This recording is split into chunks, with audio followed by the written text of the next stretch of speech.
दोस्तों, मेरा नाम है विजय कुमार गिरी और मैं आप लोगों का हार्दिक स्वागत करता हूं अपने यूट्यूब चैनल जिसका नाम है सुगा क्लासेस फॉर एग्रीकल्चर। दोस्तों, आज हम सब लोग इंट्रोडक्टरी क्रॉप फिजियोलॉजी का 7वां लेक्चर पढ़ेंगे, जिसमें हम पढ़ेंगे कि मैकेनिज्म ऑफ अपटेक, यानी कि जो भी न्यूट्रिएंट होते हैं, ठीक, सॉइल में जो न्यूट्रिएंट होते हैं उनको पौधे किस तरीके से अपने रूट से एब्जॉर्ब करते हैं। ठीक, यानी कि पौधे न्यूट्रिएंट को किस तरीके से लेते हैं, उनका क्या मैकेनिज्म होता है, इसके बारे में हम लोग पढ़ेंगे। और साथ साथ में ये भी पढ़ेंगे कि जो न्यूट्रिएंट पौधे एब्जॉर्ब करते हैं उनका फिजियोलॉजिकल रोल क्या होता है पौधों में, मतलब कि वो पौधों में जाके क्या करते हैं। जैसे कि अभी हम ह्यूमन बीइंग की बात करें तो ह्यूमन बीइंग को अगर वो फैट खाएगा, कार्बोहाइड्रेट खाएगा तो उसे एनर्जी मिलेगी। अगर वो प्रोटीन खाएगा तो उसकी मसल्स डेवलप होगी। अगर वो विटामिन और मिनरल खाएगा तो इससे उसकी जो इम्यून सिस्टम होता है वो चीज़ डेवलप होता है। ठीक, तो उसी तरीके से पौधे जो न्यूट्रिएंट लेते हैं, जैसे nitrogen, phosphorus, potash, magnesium, sulphur, iron, जो भी न्यूट्रिएंट हैं उनको जो एब्जॉर्ब करते हैं तो उनसे क्या करते हैं पौधे, वो न्यूट्रिएंट पौधों के लिए क्यों इम्पोर्टेंट हैं, उनके फिजियोलॉजिकल क्या क्या रोल होते हैं उस न्यूट्रिएंट का, इसके बारे में हम लोग पढ़ेंगे। तो चलिए शुरू करते हैं। देखो, सबसे पहले जान लेते हैं कि इसका मैकेनिज्म कैसे होता है एब्जॉर्ब करने वाला। Previously it was thought that absorption of mineral salt take place along with water absorption. पहले क्या माना जाता था कि जो मिनरल मैटर है, यानी कि जो मिनरल सॉल्ट्स है, यानी कि जो न्यूट्रिएंट्स हैं, इनका जो एब्जॉर्बेशन होता है ये किसके साथ होता है, वाटर के साथ। यानी कि जब वाटर एब्जॉर्ब करते हैं पौधे, उसी के साथ साथ वाटर में घुल के ही ये चला जाता है। ठीक, पहले ये कहा जाता था, but it is now understood, लेकिन अब यह समझा जा चुका है that mineral salt absorption and water absorption are two different process. अब ये समझा जा चुका है कि वाटर एब्जॉर्बेशन और मिनरल एब्जॉर्बेशन ये दोनों अलग अलग प्रोसेस है। देखो ध्यान से समझना कि जो वाटर होता है ये एब्जॉर्ब करने में सहायक होता है केवल। ठीक, ये एक इम्पॉर्टेंट रोल प्ले करता है। जो वाटर होता है ये न्यूट्रिएंट को एब्जॉर्ब करने में सहायक होता है। ठीक, ये एब्जॉर्ब करवाता नहीं है, मतलब समझ पा रहे हो। ऐसा नहीं है कि अगर वाटर नहीं रहेगा तो पौधे न्यूट्रिएंट एब्जॉर्ब नहीं करेंगे, करेंगे लेकिन तब कम करेंगे। अगर वाटर उन्हें मिल गया तो वो ज्यादा एब्जॉर्ब करेंगे। बात समझ पा रहे हो। अभी आगे पढ़ोगे तो थोड़ा कंफर्म और ज्यादा से क्लियर होता जाएगा। अब देखो, mineral salt are absorb from the soil solution in the form of ion. जो मिनरल होता है, यानी कि जो न्यूट्रिएंट होते हैं मिट्टी में, इसको पौधा एब्जॉर्ब करता है किस थ्रू से, with the help of their roots and in the form of ion. किसी भी न्यूट्रिएंट को वो जो एब्जॉर्ब करता है आयन के फॉर्म में एब्जॉर्ब करता है। ठीक, किस फॉर्म में करता है, आयन फॉर्म में। अब ये न्यूट्रिएंट आयनाइज कैसे होंगे, यानी कि आयन के फॉर्म में आएंगे कब, जब वाटर में जब ये डिसॉल्व हो जाएंगे तो ये आयन के फॉर्म में आ जाएंगे। समझ गए। अब देखो, they are chiefly absorb through the meristematic region of the root near the tip. ज्यादातर ये जो एब्जॉर्ब किए जाते हैं न्यूट्रिएंट, ये कहाँ से किए जाते हैं, ये मेरिस्टेमिक रीजन जो होता है, देखो ये रूट है, ये रूट का ढेर सारा हेयर दिख रहा है, ये इसका मेरिस्टेमिक रीजन है। ठीक, तो सबसे ज्यादा जो वाटर है एब्जॉर्ब करने का, जो सबसे ज्यादा न्यूट्रिएंट एब्जॉर्ब करने का रीजन है वो यहाँ से एब्जॉर्ब किया जाता है। ठीक, यानी कि रूट की जो टिप होती है वहीं से सबसे ज्यादा एब्जॉर्बेशन होता है। अब देखो, plasma membrane of the root cell is not permeable to all the ions. अब हमको ये पता है कि कोई भी जो सेल बनी होती है उसके अंदर एक प्लाज्मा मेम्ब्रेन होती है। ठीक, तो चूंकि रूट जो होती है, उसका रूट हेयर जो होता है प्लांट का, वो भी सेल का बना होता है, तो उसके अंदर भी प्लाज्मा मेम्ब्रेन होगी। तो ये प्लाज्मा मेम्ब्रेन क्या करती है कि जितने भी न्यूट्रिएंट पौधा एब्जॉर्ब करता है सबको ये अपने अंदर नहीं घुसने देती है, सबको बराबर मात्रा में आने नहीं देती है। कुछ को आने देगी, कुछ को रोक देगी, कुछ को कम आने देगी। इस तरीके से इम्बैलेंस तरीके से एब्जॉर्बेशन होता है। इट इज सिलेक्टिव परमिएबल, ये सिलेक्टिव परमिएबल होता है, यानी कि कुछ ही केवल कुछ चीजों को एब्जॉर्ब करेगा, कुछ चीजों को कम एब्जॉर्ब करेगा और कुछ चीजों को नहीं एब्जॉर्ब करने देगा। ठीक, all the ion of the same salt are not absorb at equal rate. कह रहा है कि जितने भी आयन होते हैं, किसी भी साल्ट के जितने भी आयन होते हैं, वो एक इक्वल रेट पर एब्जॉर्ब नहीं किए जाते हैं। समझ गए? जैसे मान लो नाइट्रोजन है, नाइट्रोजन एक इक्वल रेट पे एब्जॉर्ब नहीं किया जाएगा। कभी आयन, कभी नाइट्रोजन ज़्यादा किया जाएगा, कभी कम किया जाएगा। समझा रहे हो? ये कंडीशन टू कंडीशन डिफर करता है। But lead unequal absorption of ion.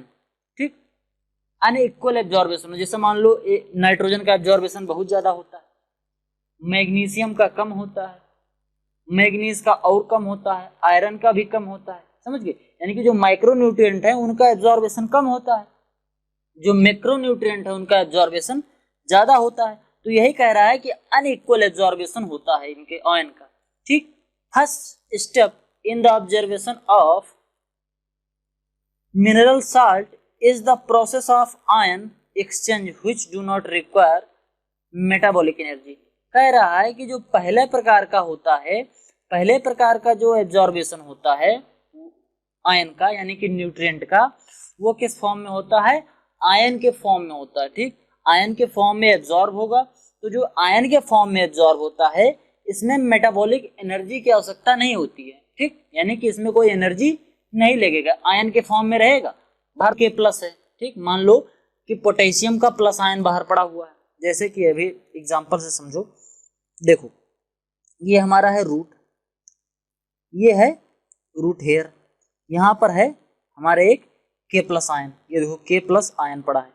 अब इसके रूट के अंदर माइनस आयन पड़ा हुआ है। ठीक, क्या पड़ा है? माइनस चार्ज पड़ा है। अब ये प्लस चार्ज है और अंदर माइनस चार्ज है, तो क्या करेगा? प्लस माइनस एक दूसरे को आकर्षित करेंगे, अट्रैक्ट करेंगे, तो क्या होगा? के इसके अंदर घुस जाएगा। क्या हो जाएगा? घुस जाएगा। तो इसके लिए मेटाबॉलिक एनर्जी की आवश्यकता पड़ी? नहीं पड़ी। इसमें भी ध्यान से देखो, ये जो के प्लस आयन है, देखो ये के प्लस आयन है, ये के प्लस आयन, देखो ये के प्लस आयन इसके रूट में जा रहा है। ध्यान से देखो, ये के प्लस आयन है या, और इसके रूट में फिर ये यहाँ से चला जा रहा है। उसके बाद ये H प्लस जो आयन था यहाँ पर, उसको माइनस आयन ने यहाँ पे खींच लिया, तो ये बाहर चला आया, H प्लस आयन बाहर चला गया और के अंदर चला गया। इस तरीके से एब्जॉर्बेशन होता है आयन का। अब देखो, the further process of the absorption of mineral salt may be of two type. मतलब कि जो मिनरल होते हैं या न्यूट्रिएंट होते हैं, इनका एब्जॉर्बेशन रूट में मेनली टू टाइप्स का होता है, जिसमें पहला टाइप्स कौन सा है? पैसिव एब्जॉर्बेशन, और दूसरा है एक्टिव एब्जॉर्बेशन। ठीक, केवल यही दो ही प्रकार से एब्जॉर्बेशन करते हैं, एक तो पैसिव एब्जॉर्बेशन, एक एक्टिव एब्जॉर्बेशन। अब देखो पैसिव एब्जॉर्बेशन क्या होता है? When the concentration of mineral salt is higher in the outer solution than in the cell shape of the root cells, the mineral salt are absorbed according to the concentration gradient by simple process of diffusion. This is called passive absorption because it don't require expenditure of metabolic energy. समझो इसको, ये कह क्या रहा है? भाषा बहुत लंबी चौड़ी लिख दी है, लेकिन समझो क्या है। देखो, मान लो कि ये क्या है? हमारा रूट है। अब यहाँ रूट में कंसंट्रेशन जो है वो हायर कंसंट्रेशन है। ठीक, रूट में जो कंसंट्रेशन है वो हायर कंसंट्रेशन है। और ये हमारा क्या है? यहाँ पर ये सॉइल है, सॉइल में जो कंसंट्रेशन हो कैसा है? लो कंसंट्रेशन है। तो क्या होगा? न्यूट्रिएंट जो होता है या सॉल्यूट्स जो होता है, वो सॉल्यूट्स किस में बहता है? लो हायर कंसंट्रेशन से लोअर कंसंट्रेशन की तरफ बहता है। तो इसी तरीके से क्या होगा? सॉरी, एक सेकंड, गड़बड़ हो गया, एक मिनट, कंफर्म इसको सही करते हैं। ये हमारा रूट है, यहाँ पे जो कंसंट्रेशन, जैसे मान लो हम बात कर रहे हैं इस समय नाइट्रोजन की, यहाँ पर नाइट्रोजन कम मात्रा में, यानी कि नाइट्रोजन का कंसंट्रेशन लो है रूट के अंदर। रूट के बाहर यहाँ सॉइल में नाइट्रोजन का कंसंट्रेशन ज्यादा है। तो नाइट्रोजन किस तरफ बहेगा? हायर से लोअर की तरफ बहता है। डिफ्यूजन में मैंने बताया था कि हायर से लोअर की तरफ बहेगा। तो ये क्या होगा कि इधर जो ढेर सारा नाइट्रोजन था यहाँ पर सॉइल में, वो ढेर सारा नाइट्रोजन अंदर इसके चला जाएगा, रूट के अंदर चला जाएगा, क्योंकि रूट में नाइट्रोजन का कंसंट्रेशन लो था। इसी तरीके से ज्यादातर एलिमेंट का एब्जॉर्बेशन होता है। तो इस प्रकार के एब्जॉर्बेशन को हम क्या बोलते हैं? Passive absorption. इसमें मेटाबॉलिक जो एनर्जी होती है उसकी रिक्वायरमेंट नहीं होती है, मेटाबॉलिक एनर्जी की रिक्वायरमेंट इसमें नहीं होती है। अब दूसरा कौन सा है? दूसरा है एक्टिव एब्जॉर्बेशन। एक्टिव एब्जॉर्बेशन में क्या होता है? It has been absorb that the cell shape in plant accumulate large quantity of mineral salt ion against the concentration gradients. इसमें क्या होता है कि कंसंट्रेशन के विरुद्ध, जो अभी मैंने कहा था हायर कंसंट्रेशन और लोअर कंसंट्रेशन, इसके विरुद्ध काम करेगा। इसके विरुद्ध कैसे काम करेगा? कि मान लो यहाँ पर क्या है, कंसंट्रेशन हाई है और सॉइल में कंसंट्रेशन लो है, तो क्या होना चाहिए? यहाँ से निकल के बाहर आना चाहिए, लेकिन ऐसा नहीं होता है, ये बाहर का अंदर चला जाता है। ठीक, अब ये अंदर जाता कैसे है? ये मेटाबॉलिक एनर्जी के थ्रू जाता है। ठीक, पौधे के अंदर जो मेटाबॉलिक एनर्जी बनती है उसके थ्रू जाता है। अब ये मेटाबॉलिक एनर्जी पौधे में बनती कैसे है? पौधे जब फोटोसिंथेसिस करते हैं तो फोटोसिंथेसिस करते समय उनके अंदर मेटाबॉलिक एनर्जी बनती रहती है। ठीक, अब जब ये जो मेटाबॉलिक एनर्जी बन रही है पौधे में, यही इंपॉर्टेंट रोल प्ले करती है एब्जॉर्ब करने में न्यूट्रिएंट को। तो इस तरीके से ये डिफ्यूजन के विपरीत भी, ठीक, यानी कि हायर कंसंट्रेशन और लोअर कंसंट्रेशन वाला जो कॉन्सेप्ट है, इसके विपरीत भी, यानी कि इसका विरोध करते हुए भी ये इसके अंदर न्यूट्रिएंट चला जाता है रूट के अंदर। यहां तक बात समझ में आई? अब देखो क्या कह रहा है, the accumulation of mineral salt against to concentration gradients is an active process which involve expenditure of metabolic energy through respiration. Respiration के थ्रू जो मेटाबॉलिक एनर्जी बनती है, रेस्पिरेशन और फोटोसिंथेसिस के थ्रू जो क्या बनती है, मेटाबॉलिक एनर्जी बनती है, वही एक्टिव एब्जॉर्बेशन को करने में सहायक होती है। The active absorption of mineral salt involve the operation of carrier compound present in the plasma membrane of the cell. ये क्या होता है, इसको ऐसे नहीं होता है, इसको करने के लिए एक कैरियर कंपाउंड होता है। जैसे मान लो अंदर से बाहर ले जाने के लिए, मतलब बाहर से न्यूट्रिएंट को रूट के अंदर ले जाने के लिए एक कैरियर कंपाउंड होगा, वो कैरियर कंपाउंड बाहर आएगा और बाहर से अंदर लेके चला जाएगा। इस टाइप से जो होता है एब्जॉर्बेशन, उसको क्या बोलते हैं, एक्टिव एब्जॉर्बेशन। यानी कि डिफ्यूजन के विपरीत जो काम होता है, जिसमें मेटाबॉलिक एनर्जी एब्जॉर्ब होती है, मेटाबॉलिक एनर्जी के द्वारा और डिफ्यूजन प्रोसेस के विरुद्ध जो का एब्जॉर्बेशन होता है, उसको हमको बोलते हैं एक्टिव एब्जॉर्बेशन। और जो सिंपल डिफ्यूजन वाली प्रोसेस से एब्जॉर्बेशन हो जाती है, उसको हम बोलते हैं पैसिव एब्जॉर्बेशन। अब देखो specific role of essential mineral element, इनके स्पेसिफिक रोल कौन कौन से होते हैं, यानी कि प्लांट में इनके कौन कौन से रोल होते हैं जो बड़े स्पेसिफिक माने जाते हैं। ये बड़ी सी हेडिंग है, थोड़ा सा लिखने में गलत हो गया, ये एक हेडिंग है। ठीक, इस हेडिंग के अंतर्गत आता है कि जो न्यूट्रिएंट एब्जॉर्ब करते हैं पौधे, ये पौधे में जा करके क्या क्या करते हैं, किस तरीके से ये सहायक होते हैं। सबसे पहले हम देख लेते हैं मैक्रोन्यूट्रिएंट, यानी कि जिनकी रिक्वायरमेंट मोर देन 1 ppm होती है, जिनकी रिक्वायरमेंट पौधों में 1 ppm से ज्यादा के कंसंट्रेशन की आवश्यकता होती है, उसको हम मैक्रोन्यूट्रिएंट बोलते हैं। अब इसमें मैक्रोन्यूट्रिएंट में पहला न्यूट्रिएंट है नाइट्रोजन। नाइट्रोजन क्यों इंपॉर्टेंट होता है पौधों के लिए? देखो क्यों। Nitrogen is important constituents of protein. Protein का ये इंपॉर्टेंट एक पार्ट होता है, यानी कि प्रोटीन बनाने के लिए नाइट्रोजन इंपॉर्टेंट होता है।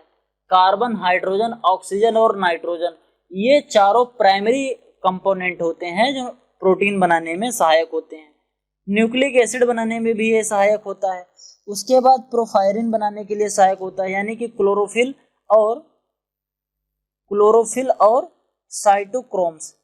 साइटोक्रोम और क्लोरोफिल बनाने में भी सहायक होता है। एल्कोलाइड बनाने में भी सहायक होता है। ठीक, जैसे तमाम प्रकार के एल्कोलाइड पाए जाते हैं किसमें, मेडिसिनल प्लांट में, एरोमेटिक प्लांट्स में। तो इस तरीके के जो एल्कोलाइड बनते हैं उनको बनाने में भी नाइट्रोजन का बहुत इंपॉर्टेंट रोल होता है। विटामिन और एंजाइम बनाने में भी नाइट्रोजन बड़ा इंपॉर्टेंट होता है।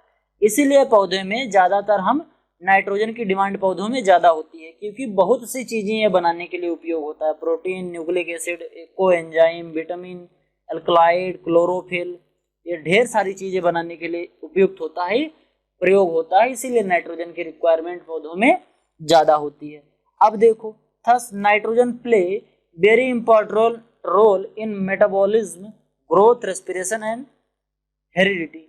जो नाइट्रोजन होता है ये मेटाबॉलिज्म में, मतलब जो रेस्पिरेशन के थ्रू काम होता है उसमें, यानी कि खाना वाना जो पचने वचने का काम होता है, ठीक।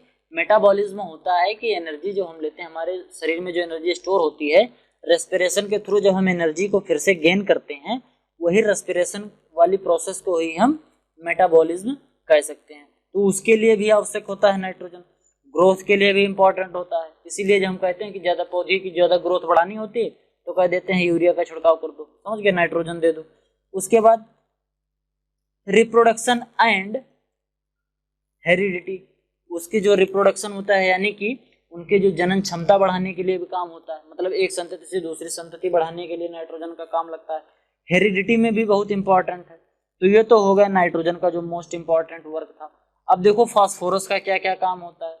It is important constituents of nucleic acid. Nucleic acid में फास्फोरस बहुत मात्रा में पाया जाता है, यानी कि न्यूक्लिक एसिड के फॉर्मेशन के लिए फास्फोरस इंपॉर्टेंट होता है। फास्फोलिपिड बनाने के लिए का इंपॉर्टेंट होता है। देखो लिपिड है लेकिन फास्फोरस लगा है, इसीलिए इसको कहते हैं फास्फोलिपिड। तो ये फास्फोलिपिड इंपॉर्टेंट होता है।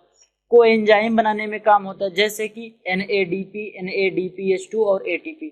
जब हम फोटोसिंथेसिस पढ़ाएंगे तो ये जो चारों होते हैं इनका क्या वर्क होता है, ये कैसे बनते हैं, इनका क्या काम होता है, इसके बारे में बताएंगे। अभी इतना समझो कि इन चीजों को बनाने के लिए फास्फोरस इंपॉर्टेंट होता है। अब देखो phospholipid along with protein may be important constituents of cell membrane, यानी कि जो फास्फोलिपिड होता है उसके साथ साथ जो प्रोटीन होता है, ये दोनों चीजें बहुत इंपॉर्टेंट है किसके लिए, सेल मेम्ब्रेन बनाने के लिए। सेल मेम्ब्रेन बनाने के लिए ये दोनों चीजें बड़ी इंपॉर्टेंट होती हैं, इसीलिए फास्फोरस इंपॉर्टेंट माना जाता है पौधों के लिए। अब देखो phosphorus play important role in protein synthesis through nucleic acid and ATP। Nucleic acid और ATP बनाता है, समझो, न्यूक्लिक एसिड और ATP बनाने में सहायक होता है फास्फोरस। अब जब ये न्यूक्लिक एसिड और ATP बन जाता है तब ये सहायता किसमें करता है, प्रोटीन के सिंथेसिस में। यानी कि ultimately we can say that phosphorus is also very important for the synthesis of protein. Indirectly उसी लिए इंपॉर्टेंट होता है प्रोटीन सिंथेसिस करने के लिए, समझ गए। अब देखो थोरोको एंजाइम यानी कि NAD या NADP ATP, it play important role in energy transformation reaction of cell metabolism.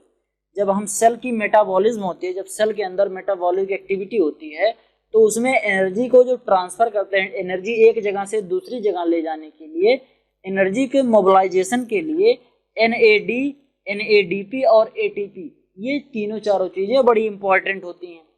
इसी को कौन करवाता है, फास्फोरस करवाता है, ठीक। फोटोसिंथेसिस, रेस्पिरेशन और फैट मेटाबॉलिज्म, इन तीनों चीजों में फास्फोरस बहुत इंपॉर्टेंट रोल प्ले करता है। अब देखते हैं पोटेशियम। पोटास का क्या काम होता है।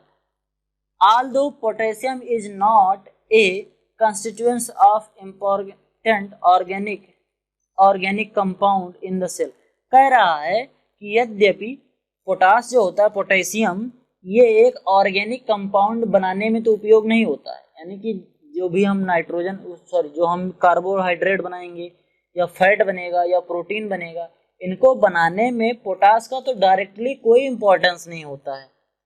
ये क्यों इंपॉर्टेंट होता है, it is essential for the process of respiration and photosynthesis. ये क्यों इंपॉर्टेंट होता है, रेस्पिरेशन और फोटोसिंथेसिस करने के लिए इंपॉर्टेंट होता है। जो पोटास होता है, पोटेशियम जो होता है, ये फोटोसिंथेसिस के समय एनर्जी को ट्रांसपोर्ट करने का काम करता है। जो पोटास होता है एनर्जी को एब्जॉर्ब कर लेता है और एक जगह से दूसरी जगह पर लेके जाता है, इसीलिए ये पोटेशियम इंपॉर्टेंट हो जाता है। अब देखो it act as a activator of many enzyme involve in carbohydrate metabolism and protein synthesis. ये एक एक्टिवेटर का काम करता है, यानी कि ये एंजाइम को एक्टिवेट करने का काम करता है और वो कौन से एंजाइम को एक्टिवेट करने का काम करता है? वो एंजाइम जो कार्बोहाइड्रेट मेटाबॉलिज्म और प्रोटीन सिंथेसिस में उपयोगी होती हैं, यानी कि उन एंजाइम को ये क्या करता है? एक्टिवेट कर देता है। समझ गए? ये तो हो गया पोटेशियम। अभी देखो इसका क्या करा, इट रेगुलेट स्टोमेटल मूवमेंट, यानी कि जो स्टोमेटा होता है जहां से गैस का यानी कि जो एयर होती है वो पत्तियों में आता है और पत्तियों से एयर बाहर जाती है, या वाटर भी कभी कभी पौधे वहां से एब्जॉर्ब करते हैं और जाता है। यानी कि जो स्टोमेटा होता है इसकी क्लोजिंग और इसकी ओपनिंग के लिए पोटेशियम बहुत इंपॉर्टेंट एक कंपोनेंट होता है। रेगुलेट वाटर बैलेंस, पौधे में वाटर बैलेंस को भी रेगुलेट करता है पोटेशियम। कैसे? देखो समझो, स्टोमेटा को ये बंद करने का और खोलने का काम करता है। तो स्टोमेटा जब खुलता है तो वाष्पोत्सर्जन होता है, यानी कि ट्रांसपिरेशन होता है। अब जब ट्रांसपिरेशन होगा तो ट्रांसपिरेशन के द्वारा वाटर बाहर चला जाएगा। अगर पानी कम पड़ गया पौधे में तो स्टोमेटा को बंद कर लेगा, तो पानी लेवल में आ जाएगा। यानी कि अल्टीमेटली ये इनडायरेक्टली वाटर को बैलेंस करने के लिए भी पोटास बहुत इंपॉर्टेंट हो जाता है। अब देखो कैल्शियम, कैल्शियम का क्या इंपॉर्टेंट रोल होता है? It is important constituent of cell wall, cell wall बनाने के लिए ये बहुत इंपॉर्टेंट एक कंपोनेंट होता है कैल्शियम। उसके बाद it is essential in the formation of cell membrane, cell membrane बनाने के लिए ये बहुत इंपॉर्टेंट माना गया है। उसके बाद it helps to stabilise the structure of chromosome, chromosome के स्ट्रक्चर को स्थिरता प्रदान करने के लिए, यानी कि क्रोमोसोम का जो स्ट्रक्चर है वो स्टेबल बना रहे, हरदम बिगड़ता ना रहे, उसको स्टेबलिश करने के लिए, उसको स्टेबलाइज करने के लिए कैल्शियम की आवश्यकता पड़ती है। It may be an activation of many enzyme, ये कई एंजाइम को एक्टिवेट करने का भी काम करता है। प्लांट के अंदर जो ढेर सारे एंजाइम होते हैं उन एंजाइम को एक्टिवेट करने का भी काम करता है। ये वही एंजाइम होते हैं जो मेटाबॉलिक एक्टिविटी में काम करते हैं, जैसे कि रेस्पिरेशन हो गया, डाइजेशन हो गया, इन सब चीज़ों में जो एंजाइम काम करते हैं उन्हीं को कैल्शियम जो होता है ये एक्टिवेट करने का काम करता है। समझ गए? अब देखो एक और न्यूट्रिएंट है, कौन सा है? मैग्नीशियम। मैग्नीशियम क्या करता है ये देखते हैं। It is very important constituent of chlorophyll, chlorophyll में मैग्नीशियम बहुत इंपॉर्टेंट भूमिका निभाता है। इसको जब आगे हम क्लोरोफिल फोटोसिंथेसिस का चैप्टर पढ़ाएंगे उसमें जब क्लोरोफिल बताएंगे तब उसमें बताएंगे कि मैग्नीशियम यहाँ क्यों इंपॉर्टेंट है। ठीक, अभी इतना समझो कि क्लोरोफिल में मैग्नीशियम पाया जाता है। ये कॉम्पिटिटिव एग्जाम में कई बार पूछा गया है कि magnesium is the major component of, option लिया रहेगा क्लोरोफिल उसमें रहेगा, या ऐसा पूछ लेगा कि which of the following element is the major component of chlorophyll, chlorophyll में कौन सा कंपोनेंट पाया जाएगा, उसमें ढेर सारे एलिमेंट दिए रहेंगे जिसमें से मैग्नीशियम सही रहेगा। अब देखो it act as activation of many enzyme, ये जो होता है मेनी एंजाइम को, ढेर सारे जो एंजाइम होते हैं इनके एक्टिवेशन के लिए इंपॉर्टेंट रोल प्ले करता है। और इन nucleic acid synthesis and carbohydrate metabolism, ये क्या क्या करता है? पहली बात तो ये एंजाइम को क्या करता है, जो ढेर सारे एंजाइम होते हैं इनको एक्टिवेट करता है। उसके बाद न्यूक्लिक एसिड की सिंथेसिस करवाने में भी ये इंपॉर्टेंट होता है। उसके साथ कार्बोहाइड्रेट की जो मेटाबॉलिज्म होता है उसको भी ये करने के लिए बड़ा इंपॉर्टेंट होता है मैग्नीशियम। अब देखो it play important role in binding ribosomal particle during protein synthesis, ये क्या करता है कि जो राइबोसोमल पार्टिकल्स होते हैं, यानी कि जो राइबोसोम्स के ढेर सारे पार्टिकल्स होते हैं, इनको ये क्या करता है? बाइंडिंग करने यानी कि जोड़ने का काम करता है। फोटोसिंथेसिस के समय, प्रोटीन के सिंथेसिस के समय में, यानी कि प्रोटीन बनने के समय में जब राइबोसोम के ढेर सारे पार्टिकल होते हैं तो इनको क्या करता है? इनको बांध लेता है। ठीक, यानी कि मैग्नीशियम इसको बांधने का काम करता है, राइबोसोमल जो पार्टिकल होते हैं। फिर अगला एलिमेंट है सल्फर। सल्फर देखो क्यों इंपॉर्टेंट होता है। It is important constituent of some amino acid. कुछ एमिनो एसिड में ये कंपोनेंट का काम करता है, यानी कि कुछ सल्फर वाले अमीनो एसिड भी होते हैं, सल्फर कंटेंट अमीनो एसिड होते हैं, वो इंपॉर्टेंट होता है सल्फर इसलिए। अब जैसे सिस्टीन, सिस्टाइन और मिथायोनिन, ये 3 प्रकार के जो होते हैं अमीनो एसिड, इन 3 प्रकार के अमीनो एसिड में सल्फर पाया जाता है। तो पहली बात तो अमीनो एसिड बनाने में ये सहायक होता है। उसके बाद with which other amino acid form the protein, और जिसकी मदद से, इन्हीं अमीनो एसिड की मदद से क्या होता है, प्रोटीन का सिंथेसिस होता है, यानी कि प्रोटीन बनती है। तो यानी कि जो सल्फर होता है ये भी प्रोटीन बनाने के लिए आवश्यक होता है। अब देखो, sulphur help to stabilise the protein structure. Sulphur जो होता है ये प्रोटीन के स्ट्रक्चर को स्टेब्लिश करता है, ठीक। जैसे कि अभी मैंने बताया था कि क्रोमोसोम को कौन स्टेब्लिश करता है, उसी तरीके से ये सल्फर भी करता है। क्रोमोसोम को कौन स्टेब्लिश करता है, कमेंट में लिखो, अभी तुरंत पढ़ाया है। देखें याद कर रहे हो कि खाली बस सुने जा रहे हो। अब देखो, it is also important constituents of vitamin. ये जो होता है सल्फर, ये विटामिन का भी एक इम्पॉर्टेंट पार्ट होता है, मतलब विटामिन जो बनता है उसमें सल्फर भी पाया जाता है। बायोटीन, थायमीन और कोएंजाइम ए, इन सब चीज को बनाने के लिए सल्फर इम्पॉर्टेंट होता है। अब देखो, sulpho hydro group are necessary for the activity of many enzyme. Sulpho और हाइड्रो, यानी कि सल्फर और हाइड्रोजन के जो ग्रुप होते हैं, ये एंजाइम की एक्टिविटी को क्या करते हैं, रेगुलेट करते हैं। एंजाइम की एक्टिविटी के लिए ये इंपॉर्टेंट होते हैं। ये हो गया सल्फर। तो आपके जो मैक्रो एलिमेंट थे 6 वो कंप्लीट हो गए। अब माइक्रो एलिमेंट कुछ जो हैं, उनका क्या इंपॉर्टेंट रोल होता है, कौन सा मेटाबॉलिक इंपॉर्टेंट रोल होता है पौधे में, इसके बारे में देखते हैं। पहला है जिंक। जिंक क्या रोल प्ले करता है, it is involve in the biosynthesis of growth hormone auxin.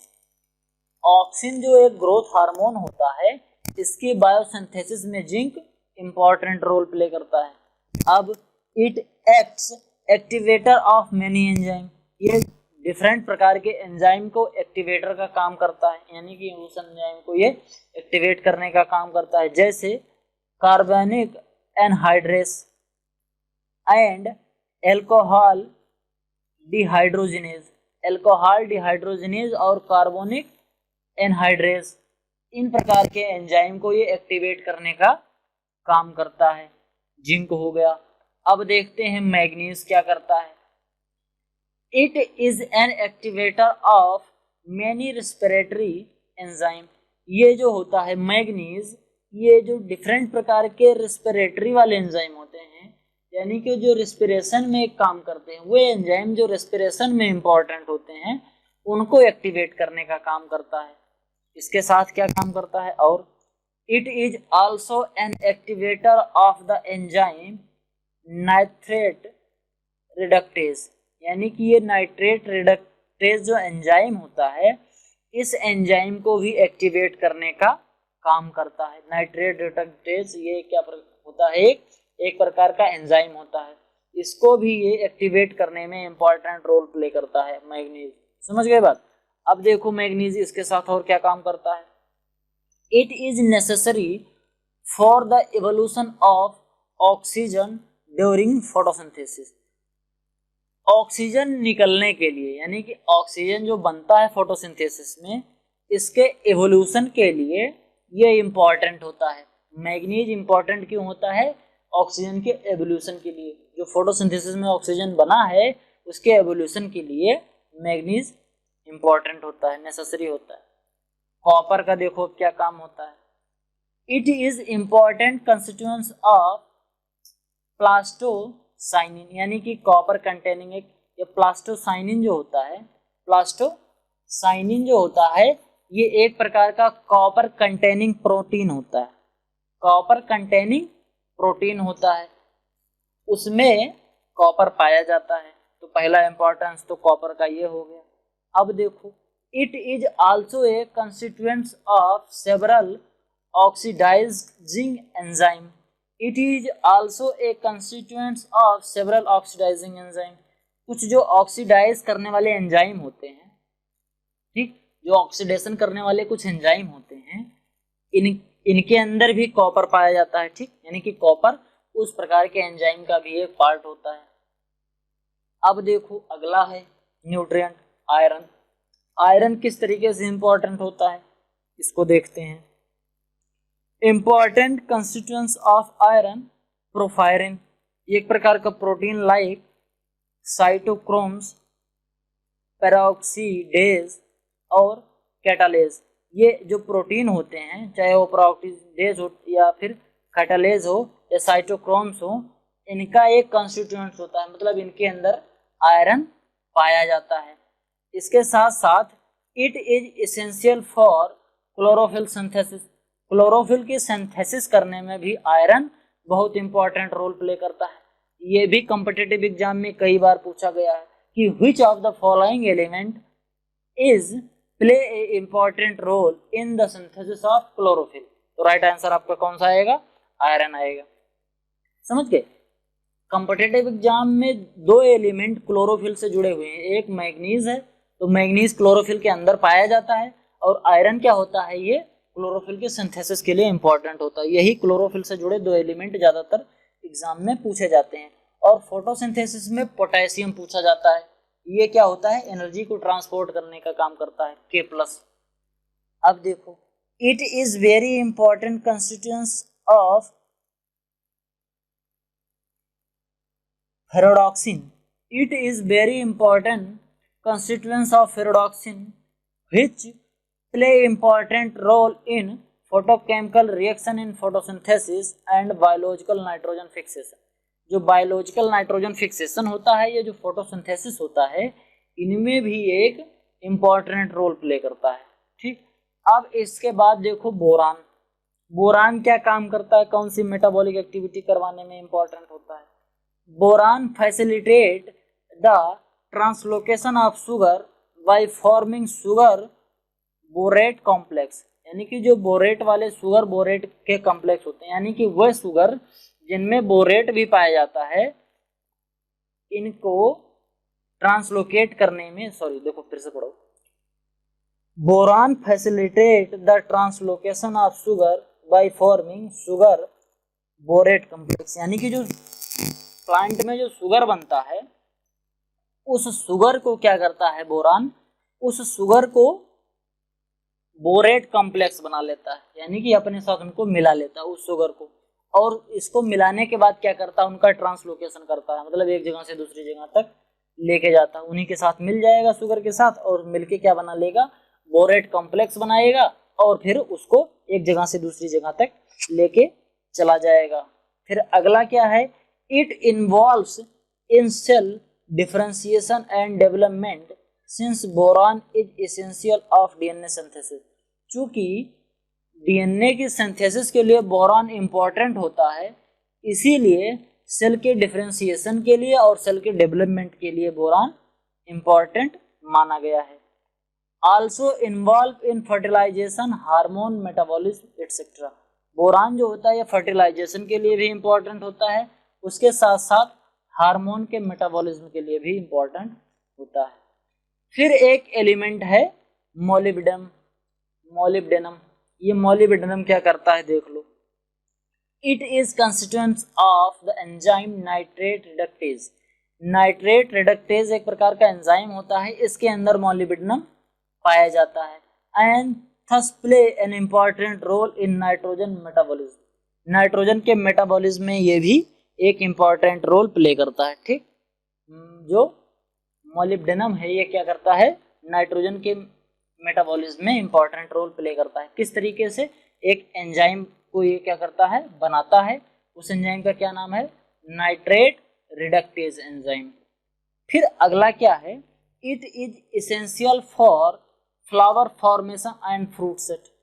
Fruit को सेट करने के लिए, यानी कि फ्रूट की बियरिंग करने के लिए, फल आने के लिए और फूल भी लगने के लिए, ये बड़ा इंपॉर्टेंट होता है। अगर मॉलिब्डेनम की कमी हो जाएगी तो फूल कम संख्या में आएंगे और फल भी कम संख्या में लगेंगे, समझ गए। इसीलिए मॉलिब्डेनम बहुत इंपॉर्टेंट होता है। तो आज का ये चैप्टर आपका ये खत्म हुआ। अगर आपको ये वीडियो पसंद आई हो तो प्लीज़ वीडियो को लाइक ज़रूर करें।